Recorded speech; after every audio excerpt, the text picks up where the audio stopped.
शकील साहब की सारी पेंशन बेटा और बहू खा गए और शकील साहब फाले में मुब्तला हो गए। वो दो दो दिन तक भूखे गंदगी में पड़े रहते। जब महीने बाद पेंशन लानी होती तो बेटे को बाप का ख्याल आ जाता। एक दिन शकील साहब की बेटी आई तो बाप की हालत देख कर बोली, अब्बा का इलाज करवाएं। तो भाई कहने लगा, मेरे पास तो खाने को कुछ नहीं है। इतना सुनना था कि इसने शोर से चोरी भाई को अपने सोने के कंगन दिए और कहा कि अब्बा का इलाज करवाए। भाई और भाभी ने कंगन बेचे और मरी घूमने चले गए और सोचा जब तक वापस आएंगे तब तक अब्बा से भी जान छूट चुकी होगी। जब मरी में पैसे खत्म हुए तो वो वापस घर को लौटे तो इनके कदमों तले से जमीन निकल गई, क्योंकि कुलसूम ने अपनी जान से प्यारे बाप की हालत देखी तो इसका दिल खून के आंसू रोने लगा था। क्योंकि वो बाप जिसने अपनी औलाद को फूलों की तरह पाला था, वो माँ की ममता और बाप की शफकत दोनों एक साथ दी थी। वो आज इस हाल में पड़ा था कि इनका बिस्तर पखाने से तर था और बहू और बेटे को साफ करने की जहमत तक गुवारा ना थी। कुलसूम अपने बाप की हालत देखकर तड़प उठी थी। इसके बाप शकील को जब से फालिज हुआ था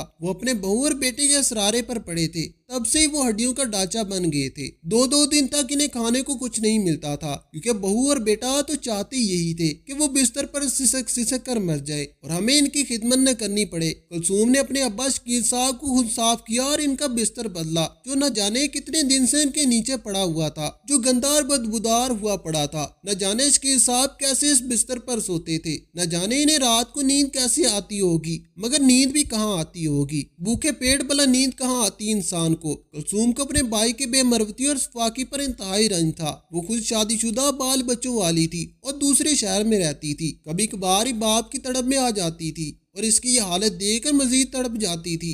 उसने अपने भाई को पास बिठाया। शकील साहब का एक ही बेटा और एक ही बेटी थे, जिनको बचपन से उन्होंने खुद पाल पोस कर जवान किया था। शकील साहब की बीवी जरीना कुलसूम की पैदाइश के 5वें साल इनकी दारफानी से रफाकत कर चुकी थी और तब से शकील साहब ने इन दोनों बच्चों को माँ और बाप बनकर पाला था। वो एक स्कूल में क्लर्क की नौकरी करते थे और इसी से इन दोनों बच्चों की अच्छी परवरिश की थी। इन्हें पढ़ाया लिखाया था, इनकी शादियां करके अपना फर्ज अदा किया था कि अब तो घर बैठकर कुछ अरसा सुकून में रहेंगे। मगर शकील साहब का ये ख्वाब ही रहा, क्योंकि अभी तो असर रिश्तों की पहचान होने का वक्त हुआ था। शकील साहब जैसे रिटायर हुए इन्हें फालिज का दौरा पड़ गया और ये अटैक इतना शदीद साबित हुआ कि वो बिस्तर के ही होकर रह गए। और जिस औलाद को इसने माँ और बाप दोनों बनकर पाला था, आज वही बेगानी हो गई थी। खास तौर पर इनका बेटा अहमद, जिसने शादी के बाद ही अपने बाप को बिल्कुल ही फरामोश कर दिया था। इसे अपने बाप की जरूरत सिर्फ हर महीने की पहली तारीख को पड़ती थी, क्योंकि इस तारीख को पेंशन आनी होती थी। शकील साहब की रिटायरमेंट पर जितनी पेंशन इन्हें मिलती थी वो लाखों में थी और शकील साहब को तो इसमें से कुछ भी नहीं बचता था, बल्कि सारे पैसे तो अहमद ने वसूल किए थे, ये कह कर के बाप का बोझ हमने ही उठाना है। बहन को भी अपना हिस्सा नहीं दिया था। शकील साहब बहुत ही ज्यादा बेबस हो गए थे, क्योंकि बेटे जब जवान हो जाए तो बाप के मुंह को आ जाते हैं। यही हाल अहमद का भी था। इसने भी अपनी आंखें अपने माथे पर रख ली थी और बिल्कुल अपनी बीवी के नक्शे कदम पर चलने लगा। जैसे जैसे इसकी बीवी इसके कान भरती वो वैसे वैसे ही करता था। मुकम्मल तौर पर रानमरीद था। इसे अपने बाप के सनात बिल्कुल भूल चुके थे, क्योंकि इसके बाप ने तो इसकी माँ की कमी भी पूरी की थी और बाप की औलाद को पढ़ाया लिखाया था, मगर वो फिर भी अपने बाप के पैसों के लालच में ही थे। कुलसूम की शादी तो शकील साहब ने अपनी बहन के बेटे से कर दी थी, जो कि दूसरे शहर में रहते थे। वो अपने घर में खुश थी और रसवादा भी थी, इसलिए इसने कभी भी बाप से पैसे नहीं मांगे थे। वैसे भी वो एक खुददार और एहसास वाली बेटी थी, अहमद की तरह खुद गर्ज नहीं थी, क्योंकि माँ बाप की आखिरी उम्र में बेटियां इनका सहारा बनती हैं। बेटे तो इनसे मुंह मोड़ लेते हैं। अब जब कुलसूम आती तो अपने बाप का ये हाल देखती, जिसने कभी अपने जिस्म पर एक बूंद मैल भी कभी नहीं चिपकने दी थी। इनका ये हाल देखती तो खून के आंसू रोती थी। अपने भाई को बार बार एहसास दिलाती कि अब्बा जान का कुछ ख्याल किया करो, क्योंकि शकील साहब ने अपनी सारी जमा पूंजी अहमद पर लुटा दी थी, मगर वो इंतहाई नमक हराम था। आज भी कुलसूम जब शकील साहब से मिलने आई और इनकी खैरियत दरियाफ्त करने आई तो अपने बाप की हालत देखकर खून के आंसू रोने लगी, क्योंकि इसके बाप का बिस्तर बहुत ही ज्यादा गंदा हुआ पड़ा था। यूं लगता था कि जैसे इतने दिनों से साफ ही नहीं किया हो। कुलसूम साथ साथ रो रही थी, अपने बाप से माफी मांग रही थी और इनका बिस्तर भी बदल रही थी। शकील साहब भी बस आंखों से आंसू बहा रहे थे, क्योंकि फालिज होने की वजह से इनकी जुबान भी हरकत नहीं करती थी। जब अहमद काम से घर वापस आया तो कुलसूम ने इसे अपने पास बिठा लिया। कहने लगी कि अहमद देखो तो सही अब्बा जान का क्या हाल हो गया है। वो बिल्कुल ही बिस्तर के होकर रह गए हैं और सफाई वगैरह भी नहीं करते। तुम लोग खुद नहीं कर सकते तो कोई नर्स ही रख लो इनके लिए। उन्होंने आज तक जितना भी कमाया है तुम पर ही लुटाया है। کیا تمہارا حق نہیں بنتا کہ تم اپنے باپ پر ان کے حال پر رحم کرو؟ خدا نہ کرے کہ تم پر بھی کبھی یہ وقت آئے اور تمہاری اولاد بھی ایسے منہ موڑ لے تو تمہارے دل پر کیا گزرے گی؟ کلثوم نے اپنے بھائی پر کافی زیادہ جذباتی حملہ کیا تھا، مگر اس کے کان پر جوں نہیں رنگی تھی۔ کلثوم کہنے لگی کہ ابا جان کا علاج ہی کروا لو، ان کی ساری دوائیاں بھی ختم ہو چکی ہیں اور دن بہ دن وہ سوکھ کر کانٹا بنتے جا رہے ہیں۔ کیا تمہیں ان پر ترس نہیں آتا؟ کیا تم ان کی ساری مہربانیاں بھول چکے ہو؟ اس نے جیسے بھائی کو احساس دلانا چاہا تھا، مگر اس کا تو خون بالکل ہی سفید ہو چکا تھا۔ کہنے لگا کہ میرے پاس کہاں سے پیسے آئیں گے باپ کے علاج کے لیے؟ میں کون سا لینڈ لارڈ ہوں یا میری ملیں چل رہی ہیں؟ وہ اس قدر بے مروتی سے بولا کہ کلثوم دنگ رہ گئی۔ کہنے لگی کہ ابا کی پینشن ساری تم نے ہی رکھی ہے، میں نے تو اس میں سے اپنا حصہ بھی نہیں لیا، اور مہینے بعد جو ابا کی پینشن آتی ہے وہ بھی اچھی خاصی رقم ہوتی ہے۔ کیا اس میں ابا کی دوائیاں نہیں آ سکتی؟ تمہارے اتنے ہی خرچے ہیں کہ پورے ہی نہیں ہو رہے۔ جس پر احمد نخافت سے بولا کہ تمہاری تو نظر اسی پینشن پر ہی اٹکی ہوئی ہے۔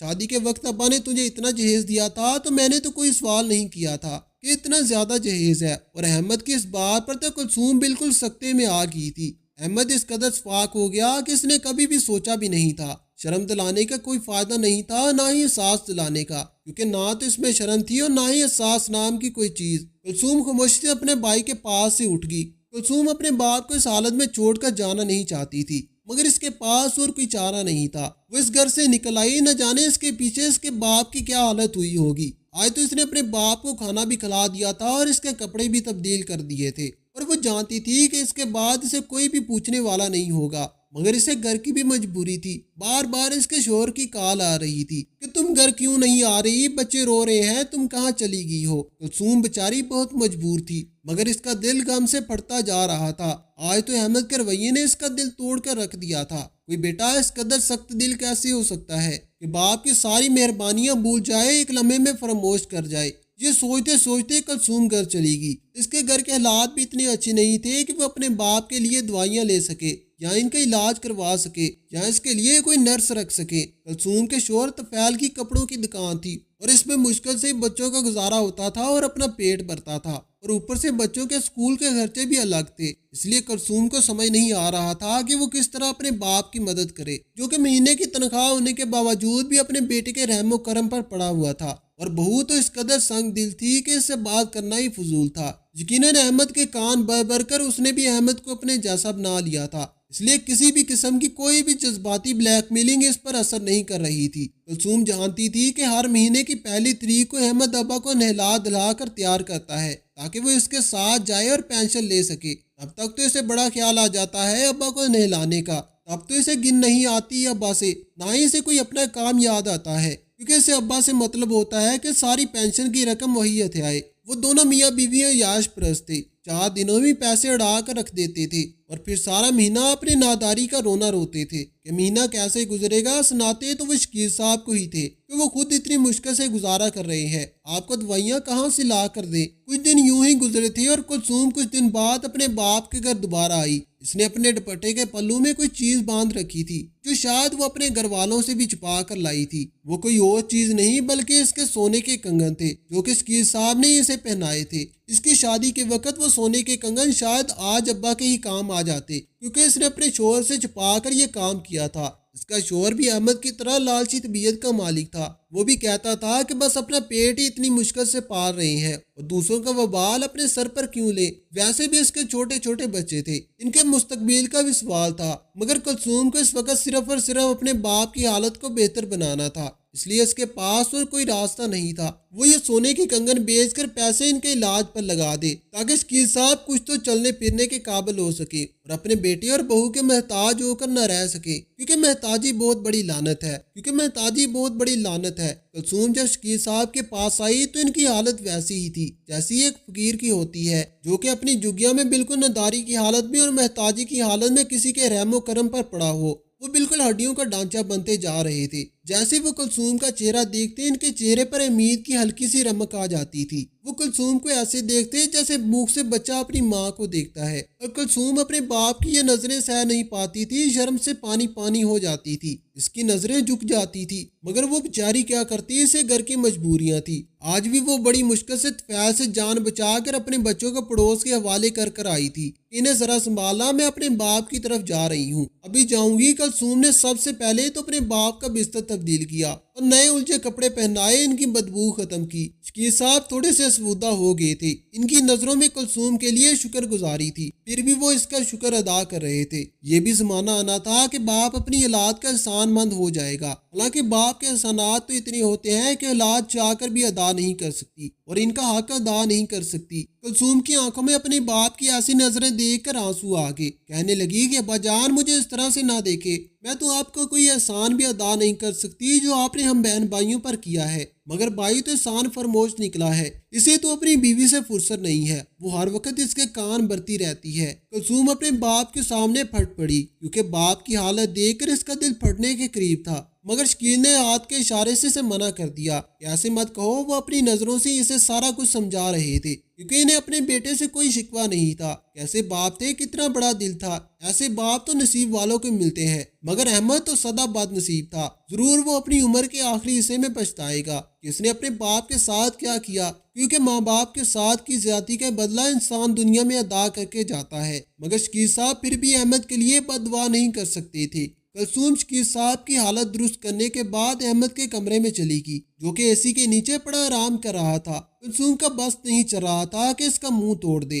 और इससे कहे कि एसी का बिल अदा करने के पैसे आ जाते हैं, मगर अब्बा की दवाइयों के चंद हजार तुम्हारे पास नहीं है, क्योंकि तुम्हें अपनी अयाशों से फुर्सत मिले तो अब्बा का ध्यान करो। मगर वो ये सब कुछ सोच कर रह गई, क्योंकि वो अपने भाई से दुश्मनी नहीं लेना चाहती थी। ये ना हो कि शकील साहब पहले वाली हालत से भी बुरी हालत में आ जाए। इसलिए वो बड़े स्वभाव से अहमद के पास बैठी और अपनी चादर के नीचे से छुपे कंगन निकाल कर अहमद को थमा दिए। कहने लगी कि ये कंगन मेरी शादी के हैं, जो कोई अब्बा ने मुझे तोहफे के तौर पर दिए थे, मगर इनके एहसानात मेरी जात पर इतने ज्यादा है कि मैं चाह कर भी इनका बदला नहीं दे सकती। मेरे पास तो कुछ भी नहीं है, मगर ये कंगन है, तुम इन्हें बेचकर अब्बा का इलाज करवाओ, क्योंकि मेरे पास तो इतना वक्त नहीं है मैं अब्बा के पीछे अस्पतालों के धक्के खा सकूं। मैं आज भी बड़ी मुश्किल से अपने शोर से नजर बचा कर आई हूँ। वो कुलसूम की बातें सुन रहा था या नहीं, मगर इसकी नजरें जैसे कंगन में गड़ सी गई थी। अचानक इसकी बीवी भी कमरे में आ गई। कहने लगी कि अरे सोने के कंगन तुम्हारे पास कहाँ से आए। इससे पहले कि कुलसूम कंगन छुपाती, इसने खुद ही देख लिए थे, क्योंकि इसे लगता था कि कहीं इसकी बीवी ये कंगन भी हथियार न ले